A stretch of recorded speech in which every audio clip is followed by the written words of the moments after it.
Every parent's worst nightmare begins with a moment, a blink, a glance away, a step too slow, and suddenly a child is gone.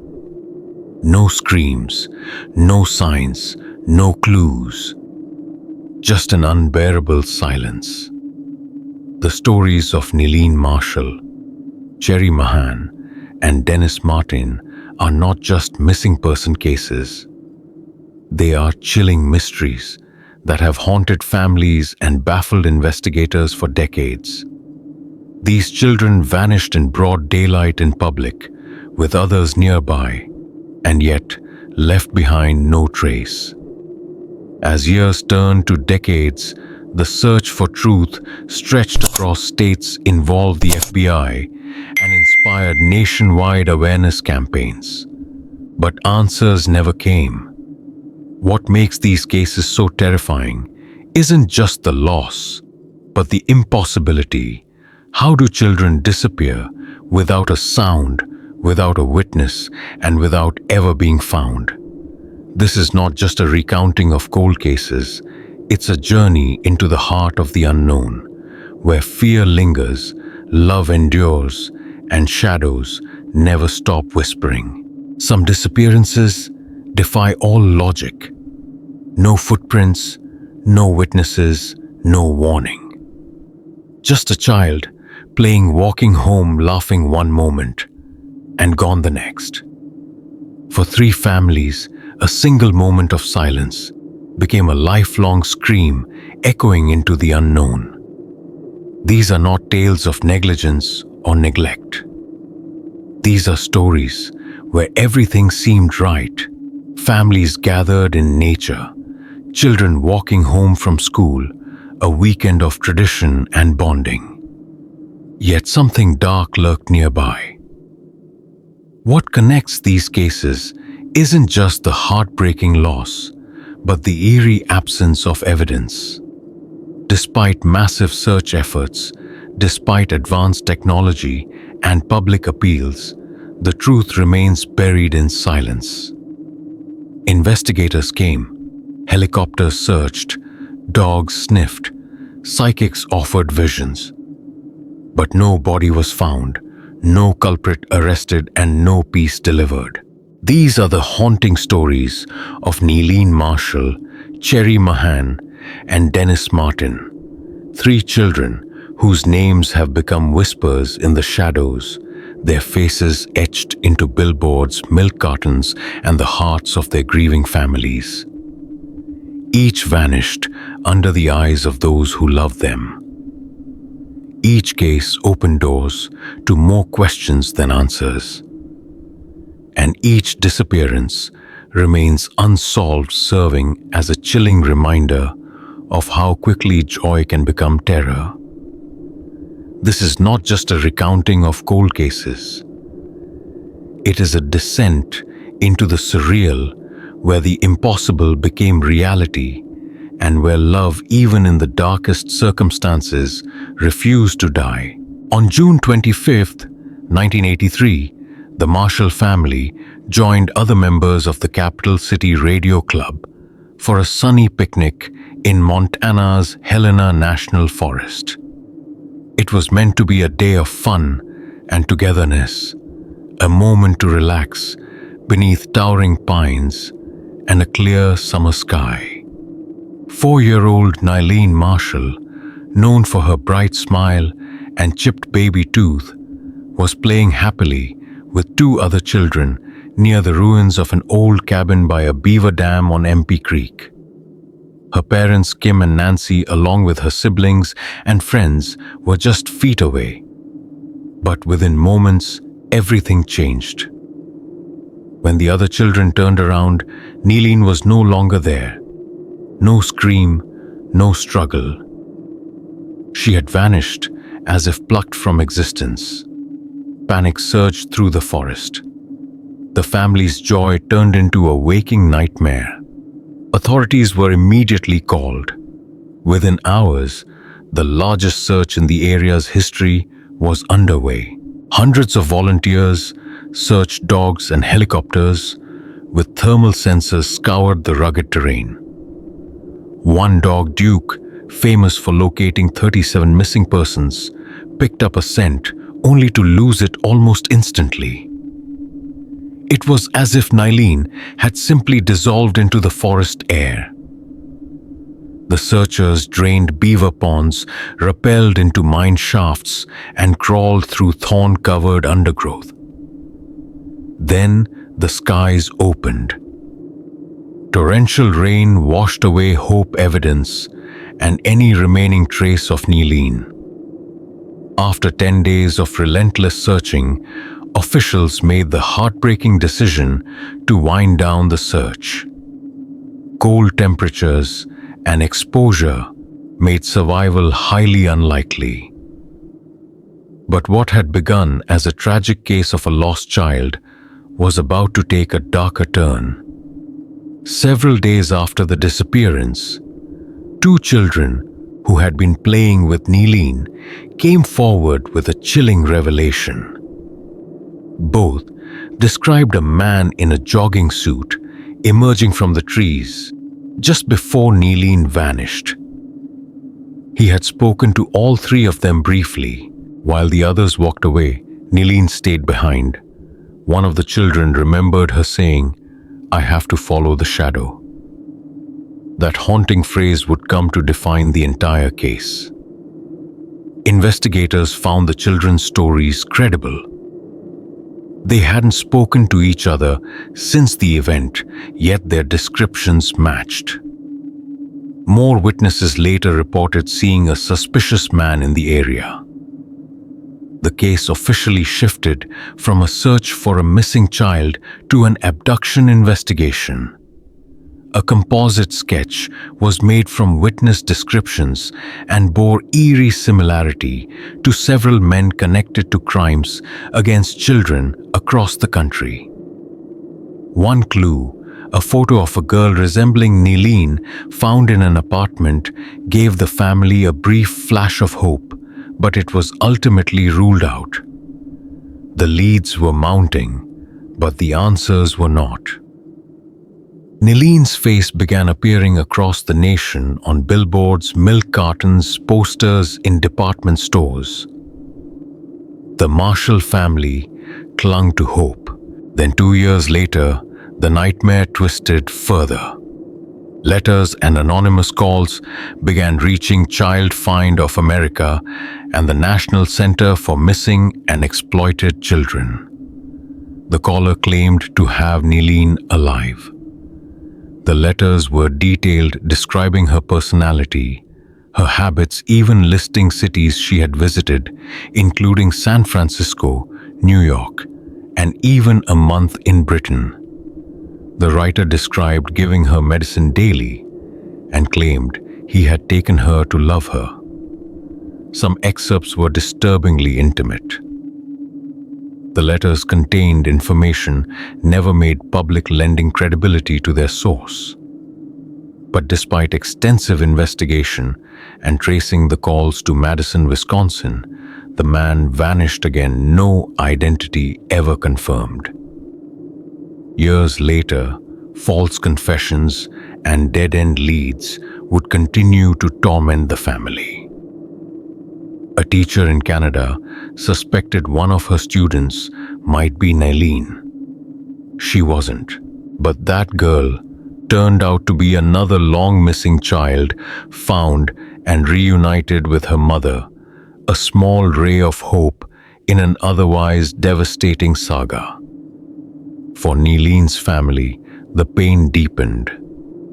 Nancy died in Mexico in 1995 without ever knowing what happened to her daughter. Kim and the surviving children were left with grief, guilt, and silence. Nylene would be in her mid-40s today. She might be living a life built on lies, believing the man who took her saved her. Or she might remember everything, unable to escape the memory of that moment, the moment she said she had to follow the shadow.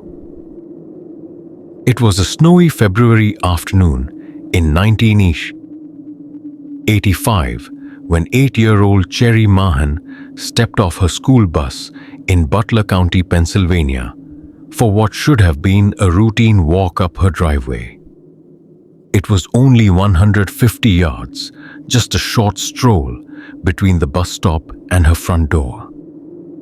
Her mother Janice had kissed her goodbye that morning and promised a play date after school. Cherry had been excited, but she never made it home. As the school bus pulled away at around 4:10 p.m., a parent sitting in a car nearby, Debbie Burke, who had just picked up her own child, noticed something unsettling. Parked near the bus stop was a distinctive bluish-green van, possibly a Dodge from the 1970s, with a mural of a skier gliding down snow-covered mountains. It seemed out of place in the quiet, familiar neighborhood.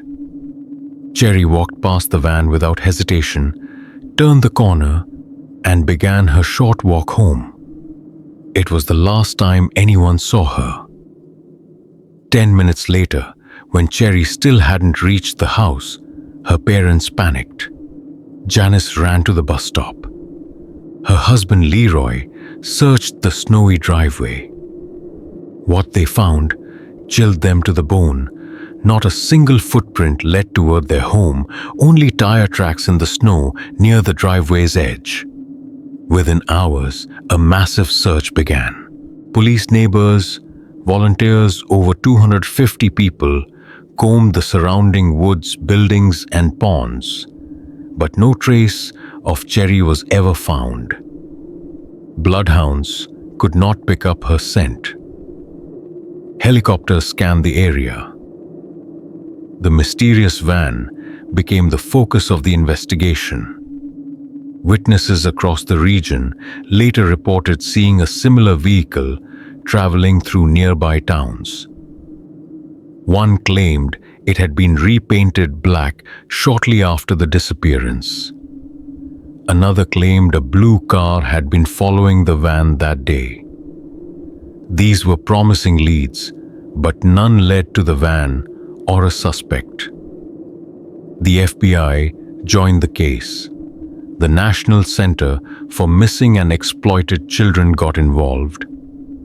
A reward fund quickly reached nearly $50,000. Yet weeks passed with no sign of Cherry. In the face of this torment, Janice Mahan became a tireless advocate. She partnered with national organizations, raised awareness, and helped revolutionize how missing children were publicized. Cherry became the first child to be featured on mass-mailed "Have You Seen Me?" postcards, a campaign that would eventually reach millions of homes and become a model for missing child alerts nationwide. Still, years passed.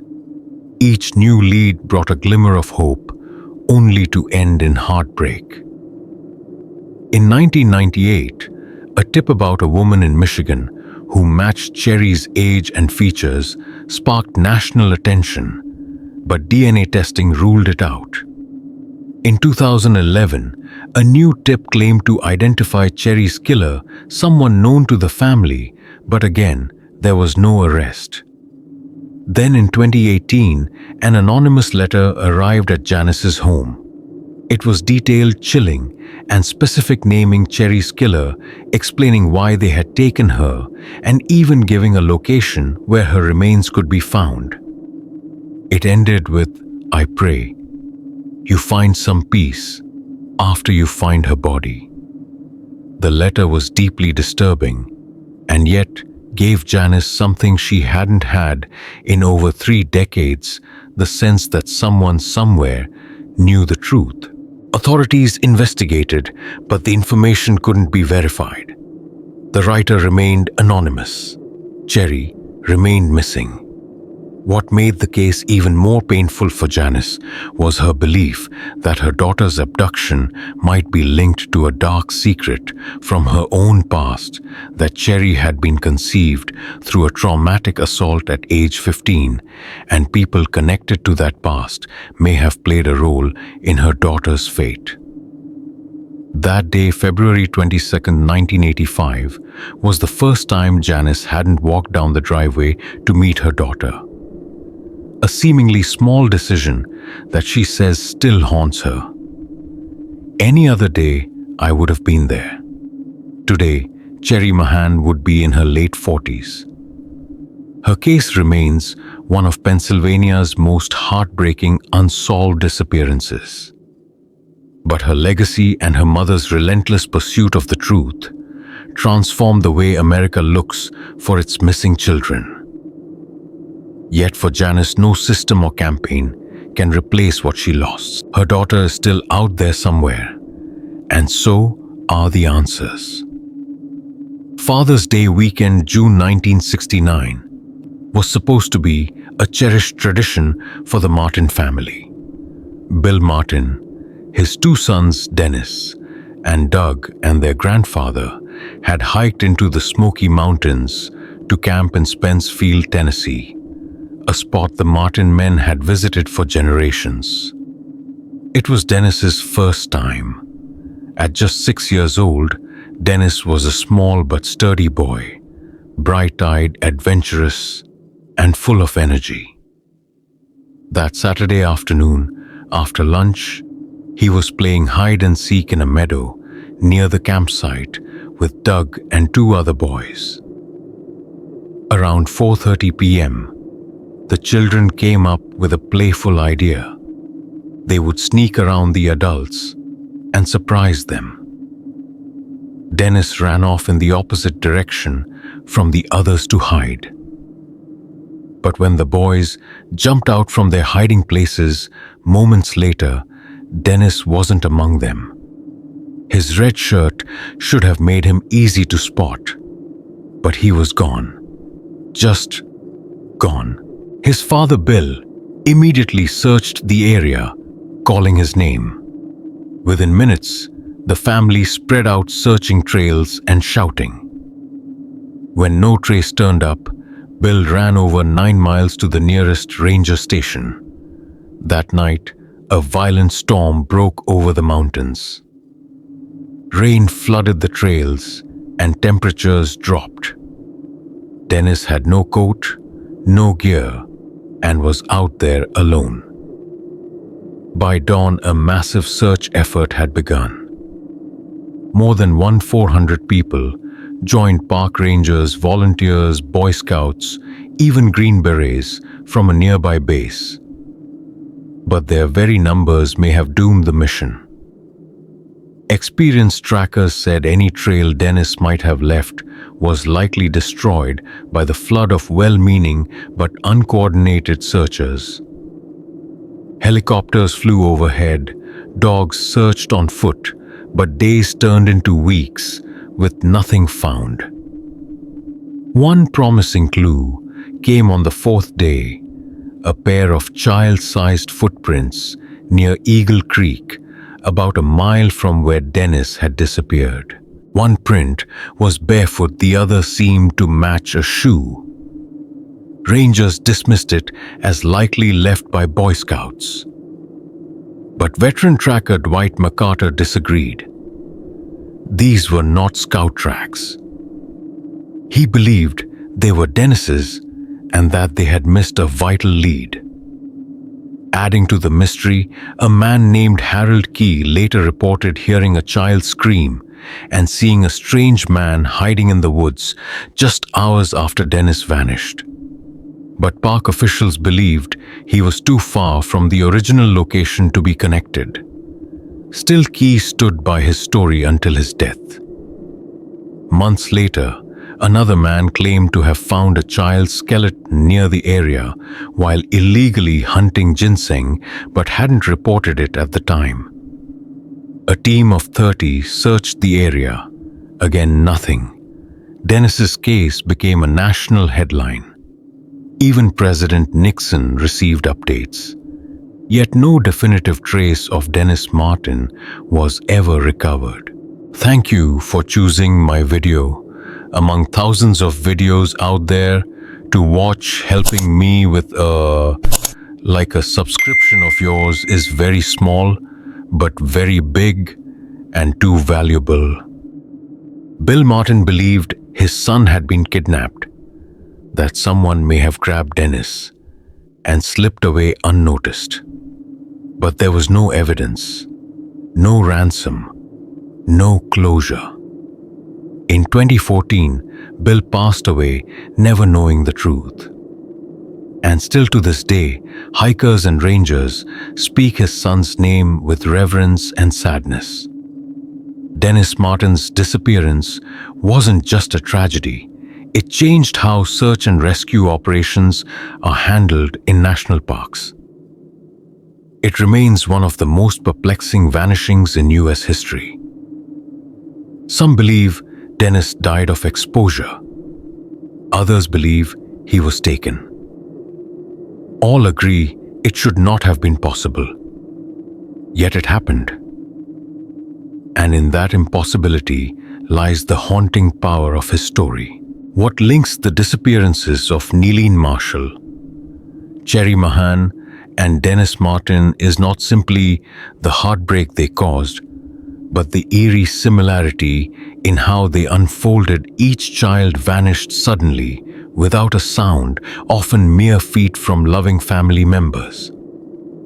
There were no signs of struggle, no definitive evidence left behind. They were simply gone. Each case drew massive public attention. Each inspired large-scale investigations, press coverage, and community action. Yet, despite all efforts, none were ever solved. And that very absence of resolution, of justice, of truth, makes them linger so powerfully in the minds of those who remember. In Neeleen's case, despite the elaborate efforts of search teams and the chilling letters that followed, no confirmed evidence has ever surfaced to explain her fate.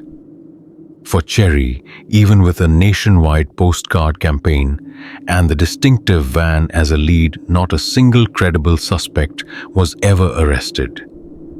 Dennis, surrounded by over 1,000 searchers in the heart of a national park, left behind no trace except for footprints that were never verified, and a scream that may or may not have been his. It's this surreal pattern: high visibility, rapid vanishing, no solid clues, that casts these stories in a realm beyond typical crime or tragedy. They cross into the realm of folklore, whispered warnings, and nightmares. But these are not legends. They happened. Real children, real families, real pain that echoes into today. For the families, the pain didn't end when the searches were called off. It only began. Nancy Marshall died still searching for her daughter. Kim, her stepfather, was left with memories and questions that time could not dull. Nathan, Neeleen's brother, pushed her empty swing and asked the questions no child should ever have to ask. Will we ever find her? The answer never came. Janice Mahan transformed her personal horror into national advocacy, but the weight of guilt and grief never left her. She blamed herself for not meeting Cherry at the bus stop, for breaking a daily routine that might have saved her daughter. Every new tip brought a jolt of hope, only to shatter again and again. Every year that passed felt like a widening gulf, but she never stopped searching. Her strength helped shape national efforts to protect other children, but at the cost of never knowing what truly happened to her own. The Martin family quietly retreated from public life. Bill Martin's faith that Dennis had been kidnapped rather than lost in the wilderness gave him purpose, but also haunted him until his death. Searchers like Dwight McCarter, men trained in reading nature's clues, still revisit the site and the trail, unable to accept how nothing was ever found. Even experienced rangers struggle with how a child could vanish in the middle of a vast but well-patrolled national park without leaving behind any conclusive evidence. Part 7. Investigations that became national movements. Though none of the children were found, each case made a profound impact on how the nation handles missing children. Nilene's and Cherry's cases both became early fuel for efforts by the National Center for Missing and Exploited Children. Cherry, in particular, was the first child to appear on the iconic "Have You Seen Me" postcards, a pioneering public outreach effort that would help countless families in the decades to come. The search for Dennis Martin revolutionized wilderness search and rescue. Park officials learned harsh lessons from that case, including how overpopulated searches can destroy evidence. The protocols developed in the wake of Dennis's disappearance have since helped find many other missing people, his legacy written not in discovery but in prevention. Part 8. The lingering theories from criminal to the uncanny. Despite decades of investigation, the lack of resolution has opened these cases to countless theories. In Nilene's case, some believe the letter writer was truly her abductor, someone capable of traveling across states and sustaining a false life for years. Others fear she may have been a victim of trafficking, caught up in something far more organized and sinister. Cherry's case remains shadowed by the van, so specific, so identifiable, and yet never found. Was it repainted, hidden, sold, or destroyed? Was her abduction planned? And if so, by whom? Theories range from strangers with predatory intent to people from her mother's troubled past, perhaps seeking a twisted form of revenge or control.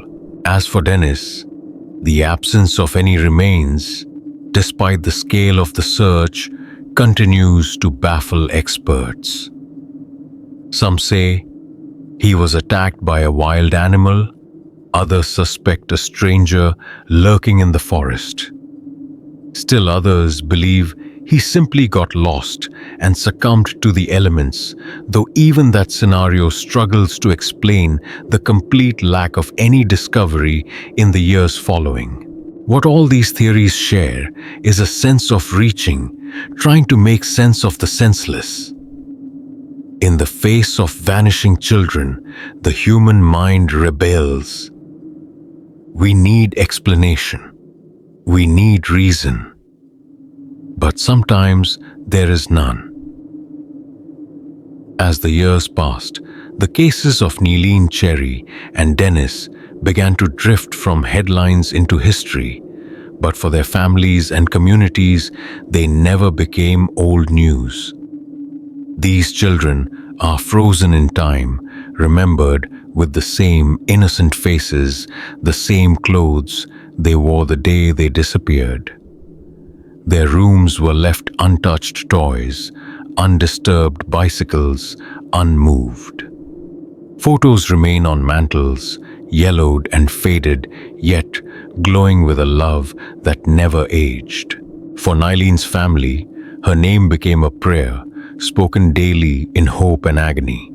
Nathan, her brother, carried her absence like a shadow from a 6-year-old, pushing her empty swing to a man looking into the face of his own children, wondering what his sister would be like today. The image of Nilene brushing her teeth and traveling the world as described in the abductor's letters was a torment, a picture of a possible life so close yet unreachable. Janice Mahan's world changed in ways few could comprehend. Cherry was her entire world, the daughter she raised after a traumatic beginning, the joy that gave her life meaning. Janice became a symbol of strength for parents of the missing, but privately carried unbearable weight. Each year, she hosted remembrance dinners honoring Cherry with friends and family who hadn't forgotten. Each year that passed added more layers of pain, but also more resilience. "It's not over," she told reporters. "We'll always look for Cherry." Her daughter's name became more than a memory, it became a mission. The Martin family chose silence after the search ended. There were no press conferences, no interviews. Bill and Violet Martin retreated into quiet grief. Dennis's disappearance became a ghost story in the Smoky Mountains, one grounded in chilling reality. Hikers who knew the tale would pause in Spencefield, looking out over the meadows and wondering how a child could simply disappear. Even the forest itself seemed to mourn, the trees thicker, the trails harder to follow, as if nature were determined to bury the truth beneath layers of time. What binds these families is not just the trauma of loss, but the torment of not knowing. Unlike families who lose children to illness or accident, these families were denied closure. There were no funerals, no final goodbyes. Just the endless ache of imagining, where are they now? Are they alive, unaware of who they really are? Were they hurt, or did they find someone who truly cared for them? Are they still out there somewhere, waiting to be found? In all three cases, there came moments when answers seemed just within reach. A photo here, a confession there, a tip that felt credible only for each to unravel like mist. Nelleen's letters and calls from the supposed abductor were hauntingly precise. They detailed her new life, her favorite food, even her teeth. But who wrote them and why did they stop? Despite efforts by the FBI and forensic experts, the identity of the writer was never confirmed. Some believed it was a twisted hoax. Others feared it was real and that the man had simply changed locations, names, and tactics once authorities got too close. In Cherry's case, the van with the mountain mural became the most distinctive yet elusive clue in the investigation. How could something so unique just vanish? Witnesses described it clearly. Investigators scoured vehicle registrations, paint shops, auto records. Nothing. One anonymous letter claimed to know where Cherry's body was buried. It contained chilling specifics, names, motives, even a plea for forgiveness. Yet no charges were filed. Police could not confirm the information. And still, the van, the abductor, and Cherry herself remained missing. Dennis's case is perhaps the most baffling of all. If he wandered off, where are his remains? Searchers found nothing, not a shoe, not a scrap of clothing. Experienced trackers like Dwight McCarter still believe his trail was missed in the chaos. One hiker claimed he heard a scream, saw a man hiding in the woods. Could someone have taken Dennis from a field full of people in broad daylight? The official record says it's unlikely.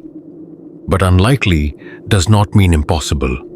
Many believe the opportunity and motive existed. Each case echoes with the same question: how can a child disappear so completely in front of so many?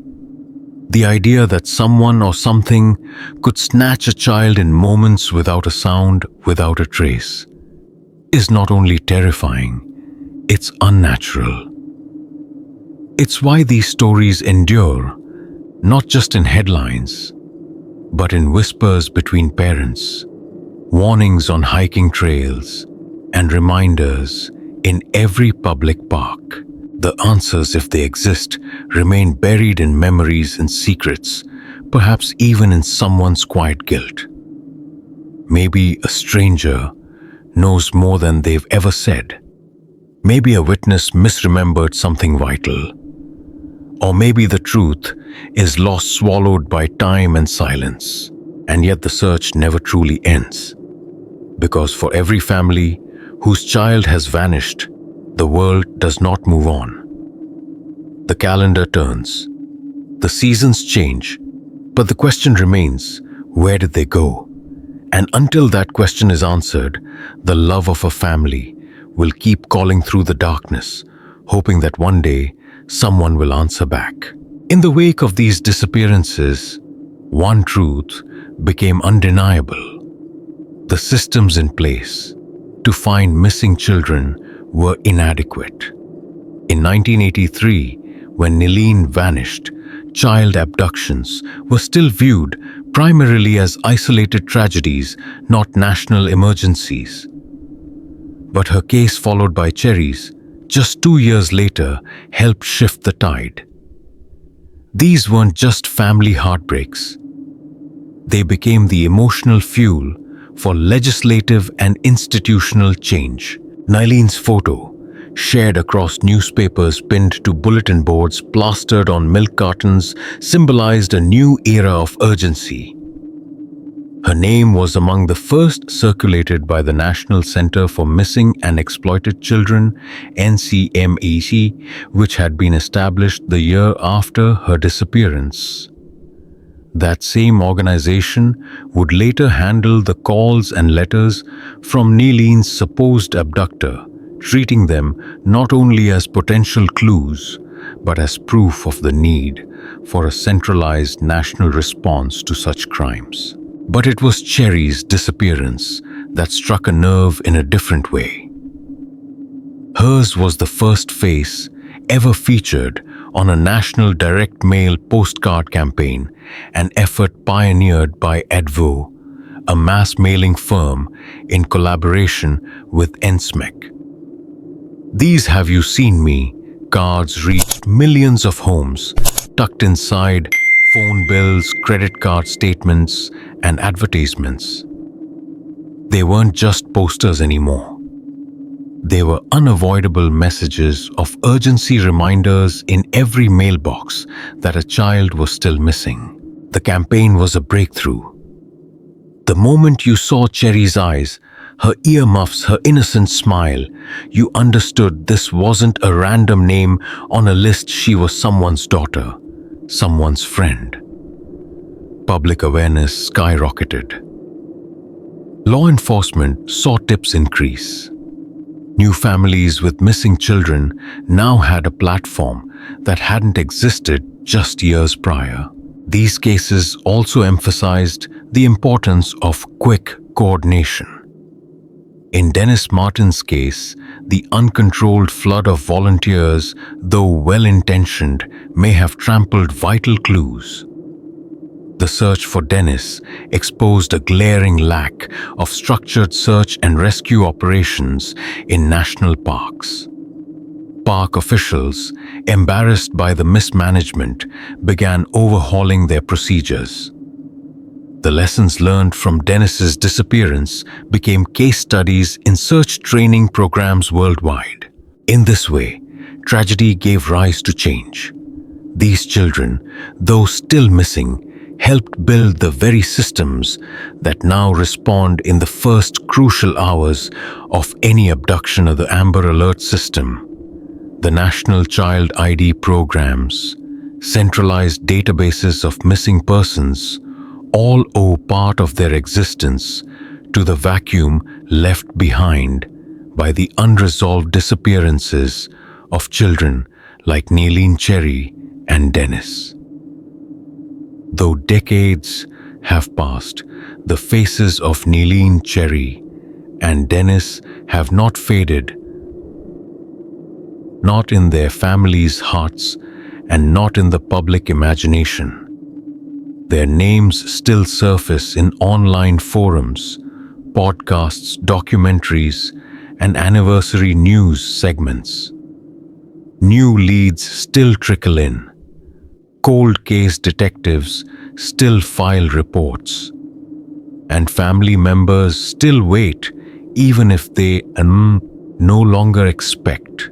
In Montana, The trails near Elkhorn Mountains are as beautiful and still as they were in 1983. But to those who know Nyleen's story, they're haunted places.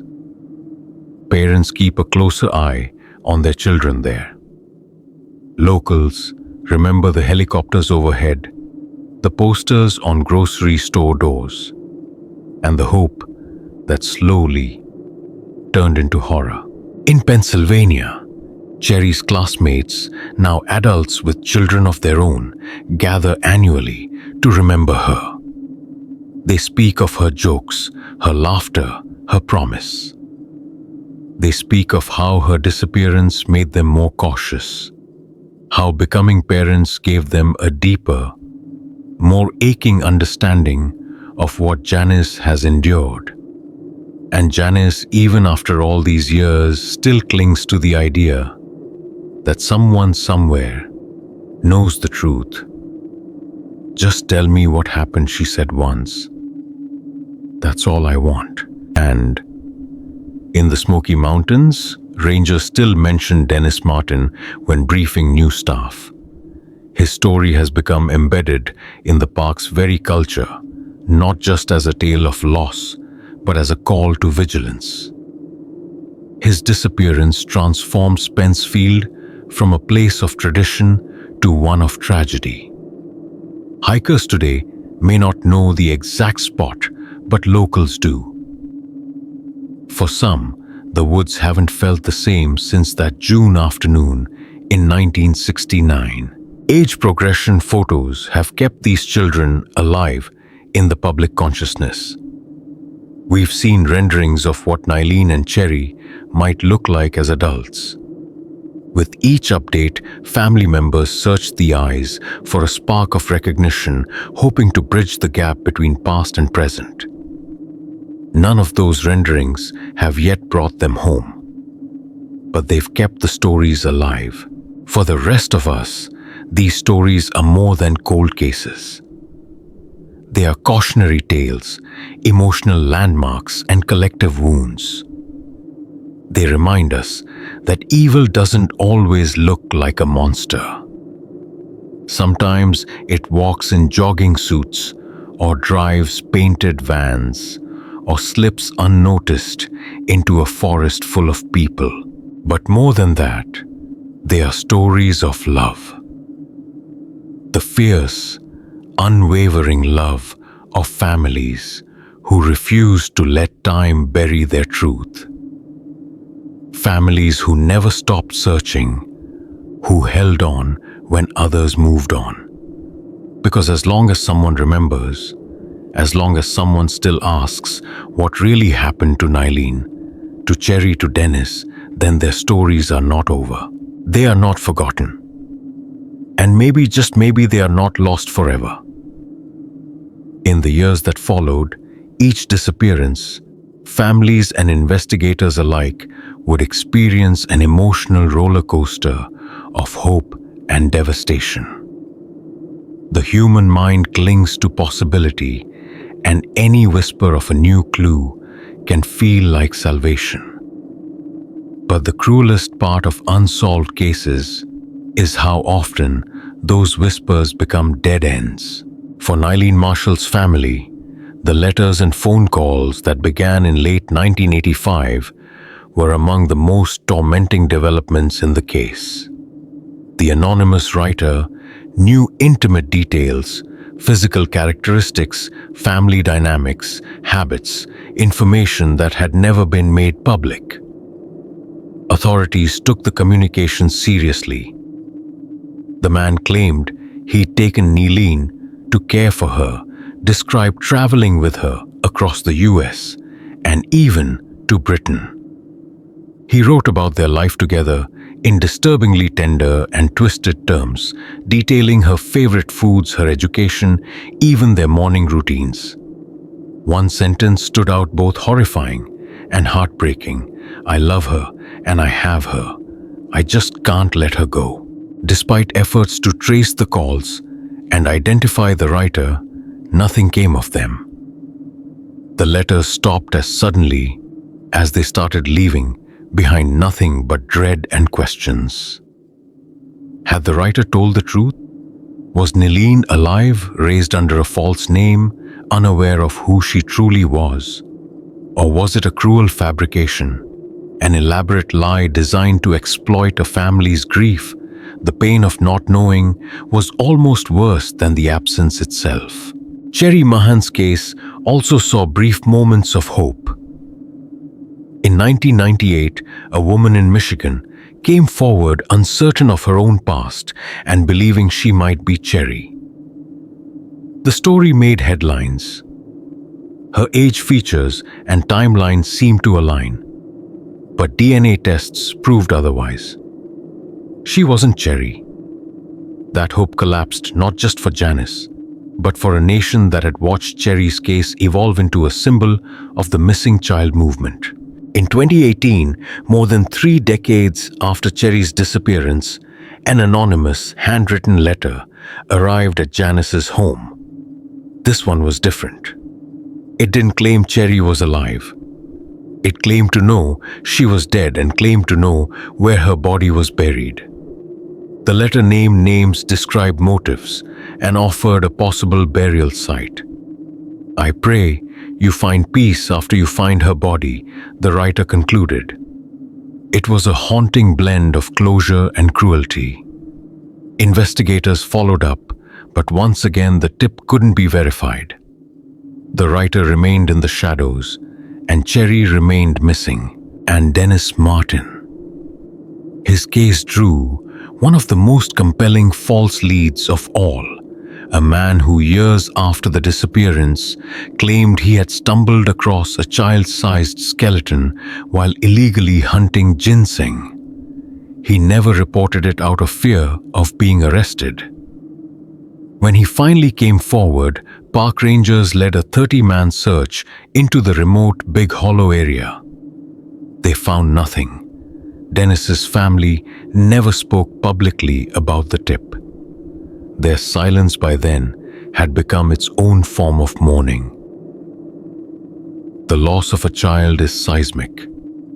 It fractures time, warps memory, and changes the people left behind in profound ways. These families didn't just lose their children, they lost pieces of themselves. Nancy Marshall. Nileen's mother never recovered from her daughter's disappearance. In 1995, she died suddenly while traveling in Mexico. She went to her grave not knowing what became of her little girl. Her death marked the first permanent rupture in the Marshall family's desperate triangle of hope. Kim Marshall was left to carry the memory, and her siblings Nathan and Naren were forced to face adulthood haunted by a question that would never be answered. "My heart feels like it wants to cry," young Nathan had said as he pushed Nileen's empty swing. Decades later, that sadness had matured into something quieter but just as heavy. Cherry Mahan's mother, Janice, transformed her pain into advocacy. She appeared at conferences, supported other grieving parents, and worked with the National Center for Missing and Exploited Children. But her activism was not a shield. Every year brought new guilt, especially surrounding her decision not to meet Cherry at the bus stop that day, the only day she didn't. Any other day, she said, "I would have been there." That moment became the hinge point in her memory, replayed over and over. In 1998, she did what she had resisted for 13 years. She filed to have Cherry legally declared deceased. Pennsylvania law allowed it after 7 years, but for Janice, doing so had always felt like betrayal, as if by signing a piece of paper she was surrendering hope. "When people die, you have a body, you say goodbye," she said. "I never got that." Even after making it official, she never stopped searching. Bill Martin, Dennis's father, died in 2014 after a quiet life marked by a single unending question. His belief that Dennis had been kidnapped rather than lost was never supported by evidence, but it was a belief he held onto fiercely. No bones were ever found, no trace of Dennis's red shirt ever recovered. His wife Violet rarely spoke publicly again. The Martin family became almost mythic in their silence, as if speaking about Dennis would make the pain more real. They too lost a child, but they also lost a piece of themselves swallowed by a forest that never gave up its secrets. As time moved forward, birthdays passed. Anniversaries stacked up. The children, had they lived, would now be in their 40s and 50s. They might have children of their own. Careers. Lives built upon foundations they never had the chance to know. The empty seats at dinner tables never filled. The family photos remained incomplete. Time may have dulled the media attention, but it never dulled the love or the longing. For these families, the stories remain open-ended. The pages never turned. The grief never found its full expression. Because without answers, there can be no ending, only endurance. And endurance, while powerful, is not peace. Long after the initial investigations faded from headlines, the stories of Nylene Cherry and Dennis continued to circulate in documentaries, podcasts, online forums, and news specials that revisited their haunting details with fresh eyes and modern speculation. There's a reason these cases won't disappear. They violate our understanding of the world. Children don't just vanish. Not in front of other people, not with no sound, not in safe places. That eerie contradiction between the ordinary and the impossible is what grips the public imagination. Nylene was just feet from her parents. Cherry was on a quiet, country road, steps from home. Dennis was surrounded by family and other children. None of them were ever found. These aren't simply cold cases, they're cultural echoes. Tragedies that strike at the foundation of safety, trust, and the belief that we're always close enough to protect our loved ones. Television series like Unsolved Mysteries and America's Most Wanted helped keep these stories alive, introducing them to new generations.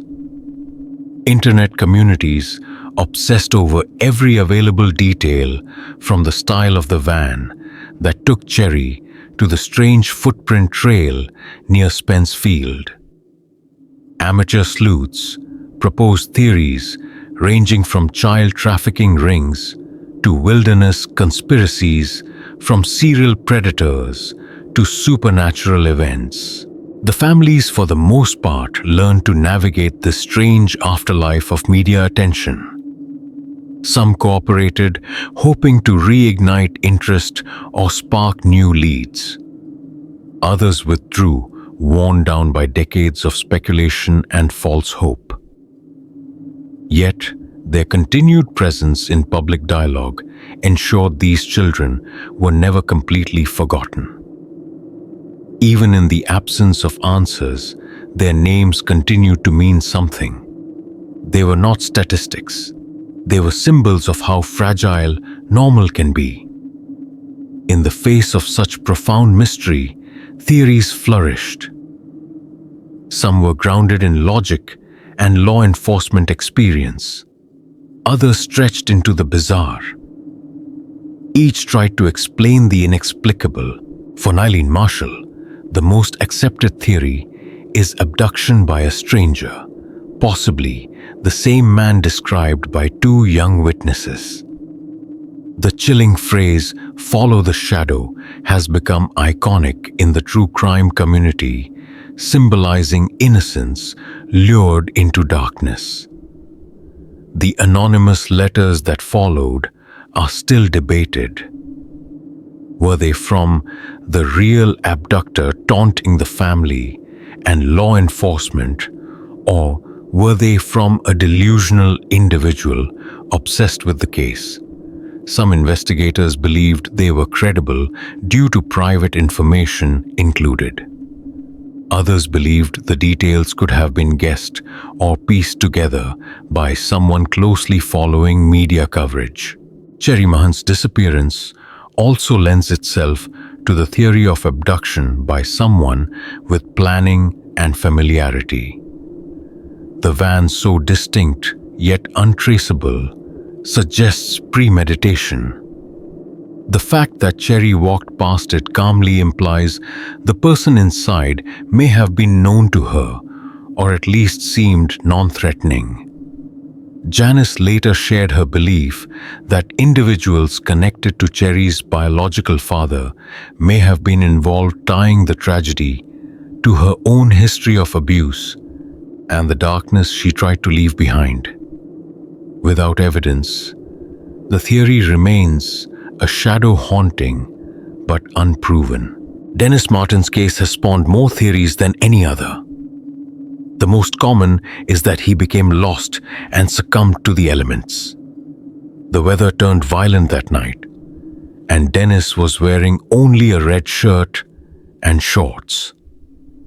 But critics of this theory point out the sheer scale of the search. Over 400 people combed the area and the complete absence of remains. Trackers believed they found prints.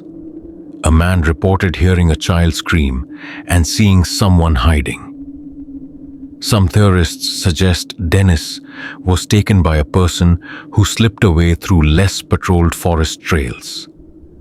Others have even proposed a bear or wild animal carried him off, though no blood or clothing was ever found. At the farthest fringe, there are those who invoke strange wilderness phenomena or even supernatural theories, citing the eerie silence and lack of clues as evidence of something beyond understanding. Yet in the end, no theory is enough. None answer every question. None bring the children home. These disappearances didn't just affect families, they shook entire communities. Schools changed their policies. Parents watched more closely. Parks and police restructured their responses. And neighbors who once felt secure began to ask uncomfortable questions. In Helena, Montana, the disappearance of Nileen created a climate of suspicion. For years, the Elkhorn Mountains carried a new weight beauty tainted by tragedy. In Butler County, Pennsylvania, the presence of Cherry Mahan's face on national postcards transformed her from a local girl into a national symbol.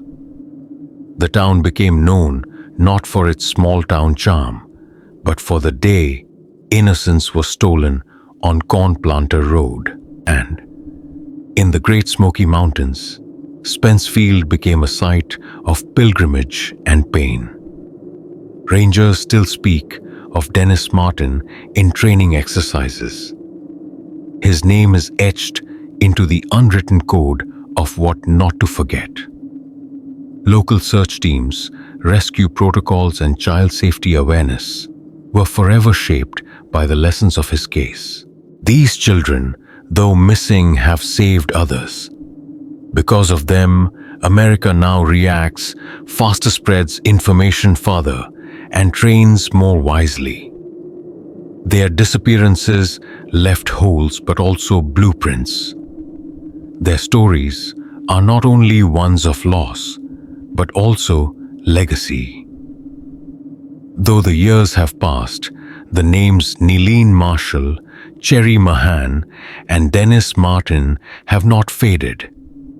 They continue to resonate in newspaper archives, crime databases, social media, and family gatherings. The simple act of saying their names keeps their stories alive, keeps their humanity intact. They are not forgotten. They are not just case numbers. For the families, that act of remembrance is sacred.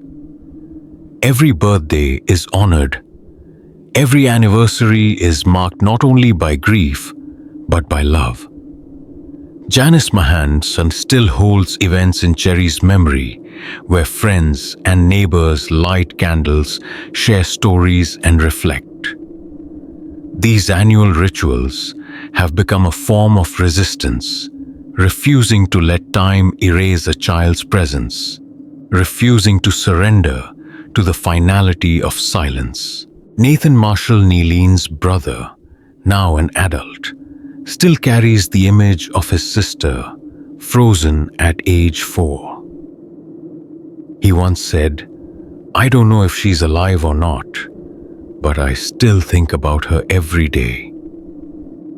That swing in the backyard, it's still there. For those left behind, memory is a double-edged sword, both a comfort and a constant reminder of what was lost. And in Tennessee, Dennis Martin's story remains part of the park's unofficial lore. New rangers are briefed on the case.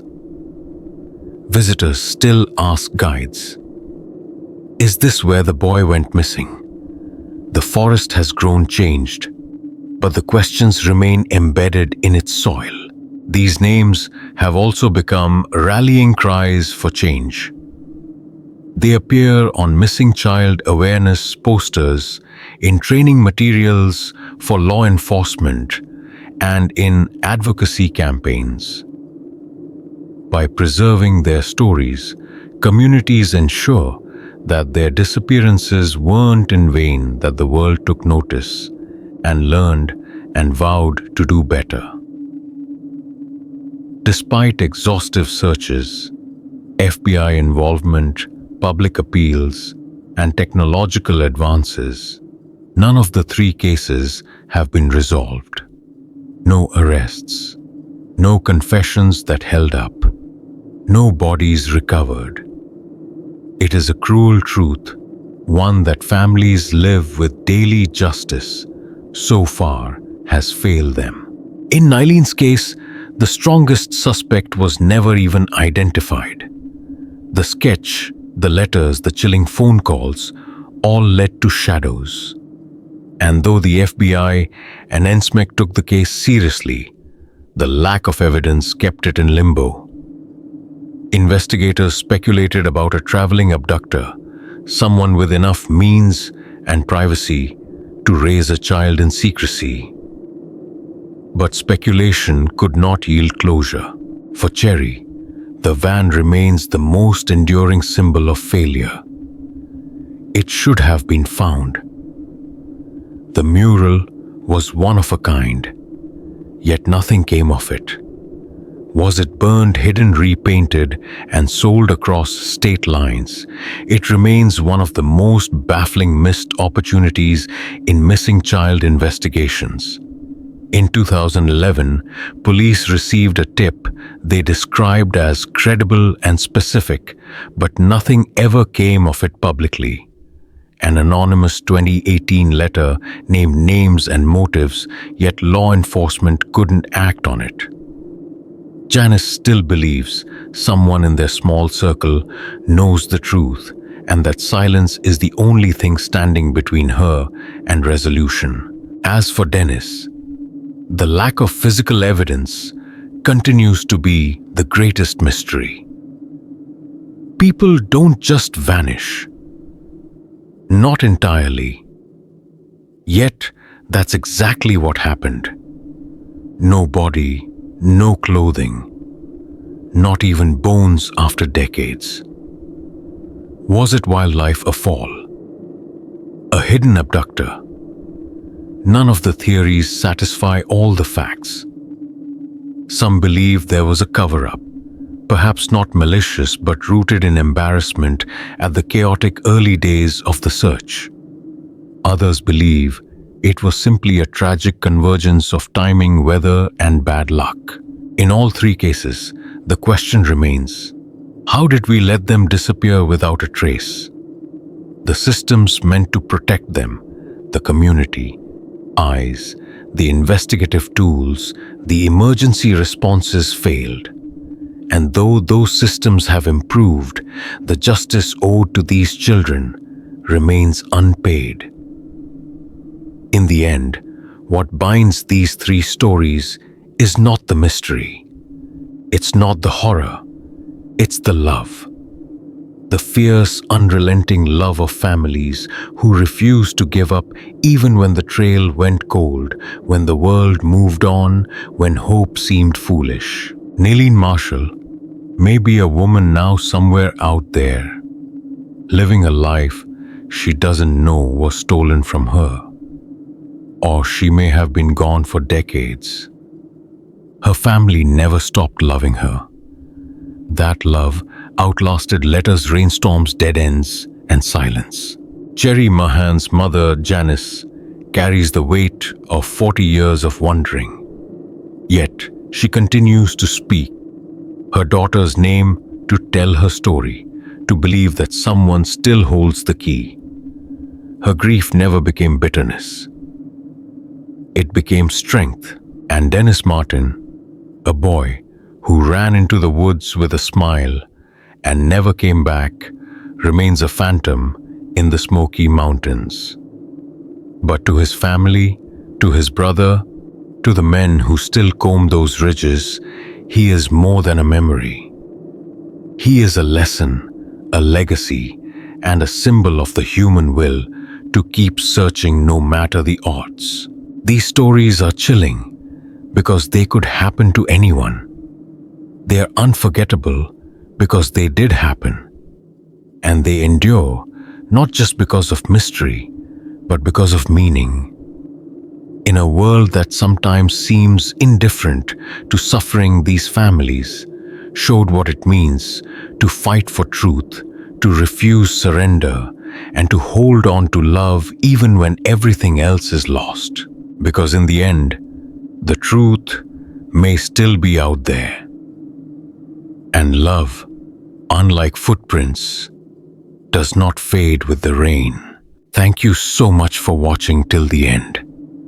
Your support truly means the world to me. If this video brought you value or resonated with you in any way, feel free to leave a little comment or hit subscribe so we can keep sharing more moments together. See you in the next one.